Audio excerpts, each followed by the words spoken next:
నిఖిల్, పృథ్వీ, యస్మి వీళ్ళు ముగ్గురు ఒక టీమ్గా నాకు అనిపిస్తున్నారు ఎందుకంటే మొన్నటి వరకు సోనియా, నిఖిల్, పృథ్వీ వీళ్ళ ముగ్గురు ఒకే లోకం, ఇంకా అదంతా ఒకేలా ఉండేది.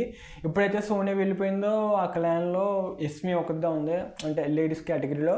అండ్ ఆదిత్య ఓం గారి గురించి పక్కన పెడితే ఇప్పుడు సోనియా ప్లేస్లో యస్మి రీప్లేస్ అయిందా? అండ్ యస్మి కొన్ని సందర్భాల్లో శోభా శెట్టిని మించిపోయిందని నాకు అనిపిస్తుంది. యస్మిలో మంచి క్వాలిటీస్ ఉన్నాయి, సో ఒక్కొక్క సిచ్యువేషన్లో సూపర్ అనిపిస్తుంది.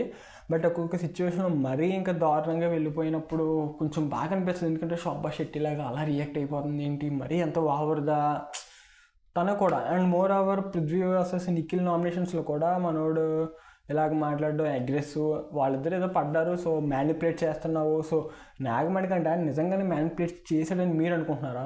అంటే నా వరకు అయితే నాకు అంత అలా అనిపించలే. కానీ ఇది నువ్వు ఒక దాన్ని చూపించి, ఇది ఒక ప్యారెట్ని చూపించి అది పులి అంటే అది పులి అవ్వదు, ప్యారెట్ అవుద్దని మనోడు అన్నాడు. సో నాకు అనిపించింది ఏంటంటే అక్కడ జనరలైజ్డ్గానే ఉంది. అంటే మనోడేం మ్యానిపులేట్ చేయలేదు, బట్ మనోడు అక్కడ జరుగుతున్న క్లారిటీ ఆఫ్ థాట్స్ సిచ్యువేషన్స్ మీద ఎక్స్ప్లెయిన్ చేద్దాం అనుకున్నాడని నేను అనుకుంటున్నాను.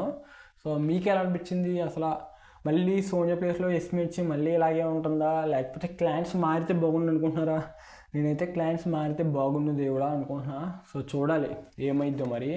సో ఇది